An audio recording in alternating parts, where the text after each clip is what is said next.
Welcome to বঙ্গজয়। বন্ধুরা, আজকে তোমাদের জন্য ফুটবলের খবর নিয়ে হাজির। আগামীকাল ডার্বি আছে, কলকাতা ডার্বি। তো ইস্টবেঙ্গল মোহনবাগান আইএসএলের ম্যাচ, তো সেই ফুটবলের খবর নিয়ে আমি তোমাদের কাছে হাজির হয়েছি। আর কালকে ডার্বির খবর জানার আগে অবশ্যই আমার চ্যানেল বঙ্গজয়কে বেশি করে তোমরা লাইক, শেয়ার আর সাবস্ক্রাইব করো। তোমরা যত লাইক, শেয়ার, সাবস্ক্রাইব করবে তত আমি তোমাদের জন্য ভালো ভিডিও বানাতে উৎসাহ পাবো। কাল তোমরা সবাই জানো যে আইএসএলের কলকাতা ডার্বি, তো ইস্টবেঙ্গল মুখোমুখি হচ্ছে মোহনবাগানের। তো এই ম্যাচে মুখোমুখি হওয়ার আগে ইস্টবেঙ্গল দল সম্পর্কে কিছু বলে নেওয়া যাক। কাল কার্ডের জন্য ইস্টবেঙ্গল সৌভিক চক্রবর্তীকে পাবে না। এই মুহূর্তে মিডফিল্ড জেনারেল সৌভিক চক্রবর্তী, তার আগেই 4টে হলুদ কার্ড হয়ে গেছিলো আইএসএলে, তো সেই জন্য তাকে পাওয়া যাবে না। এছাড়াও খাবড়ার চোট আছে, খাবড়াকেও পাওয়া যাবে না। প্র্যাকটিসে জয়েন করেছে গোলকিপার প্রফসুগন গিল, যাকে নিয়ে একটু চিন্তার কারণ হয়ে দাঁড়িয়েছিল, কিন্তু তার একটু ঠান্ডা লাগার জন্য এর আগে প্র্যাকটিসে জয়েন না করলেও আজকে প্র্যাকটিসে জয়েন করেছে এবং আগামীকাল ম্যাচে তিনি খেলবে।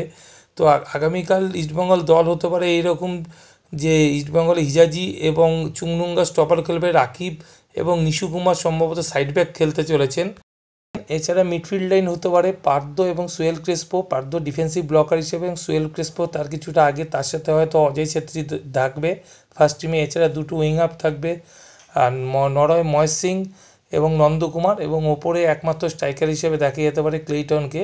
আর অজয় ছেত্রী অনেক দিন বাদে ম্যাচ খেলছে, তো আস্তে আস্তে ইমপ্রুভও করছে এবং তিনি হয়তো ডার্বিতে শুরু করবেন। আর ক্লেইটনের উপর তো যথেষ্ট ভরসা আছে, কেননা এই গত সুপার কাপে দেখা গেছে ক্লেইটনের পারফরমেন্স, তিনি টপ স্কোরার রয়েছেন, বড় ম্যাচে গোল করেছেন, তো তার উপর একটা ভরসা আছে। তো ইস্টবেঙ্গল হয়তো 4-5-1 সিস্টেমেই খেলবে। 4-5-1-এ না খেললে ইস্টবেঙ্গল দল হয়তো কালকে 4-1-4-1-এ খেলবে। কোচ এই দুটো ফরমেশনই তৈরি রেখেছে, তো দেখা যাক আগামীকাল ইস্টবেঙ্গল কোন সিস্টেমে মাঠে নামে। দিকে মোহনবাগান দল কাল 3 ডিফেন্সে খেলতে নামছে। গোলে থাকছে বিশাল কাইত এবং আনুয়ার, হেক্টর ইয়েস্তে এবং শুভাশিস বোস ডিফেন্সে থাকছে। 5 মিডফিল্ডে খেলবে, হয় গ্লেন মার্টিন্স নয় দীপক টাংরি ব্লকার হিসেবে খেলবে। এছাড়া হুগো বোমেস এবং পেত্রাতোস এই দুজন থাকছেন। এছাড়া দুটো উইং থাকবে, লিস্টন কোলাসো এবং মনবীর, এবং ওপরে সম্ভবত কামিংস এবং সাহাল আব্দুল সামাদকে যদি খেলানো হয় তাহলে সেক্ষেত্রে লিস্টন কোলাসো হয়তো টিম থেকে বাদ পড়তে পারেন। আর আশিস রায়ের চোট থাকে কাল ম্যাচে, আশিস রায় হয়তো প্রথম থেকে শুরু করতে পারবে না, তো এই দুজনকে বাদ দিয়ে হয়তো কালকে দল না হবে। তো মোহনবাগান কালকে পুরো দলই পাচ্ছে এবং কামিংসের কাছে আরও আরেকটা অগ্নি পরীক্ষা, তাকে নিজেকে প্রমাণ করার, কারণ এখন অবধি তিনি নিজের নামের প্রতি কোনো সুবিচার করতে পারেনি। তো দেখা যাক আগামীকাল কামিংস কেমন খেলে। তো কালকে মোহনবাগান মোটামুটি তাদের পুরো দল নিয়ে কালকে মাঠে নামবে।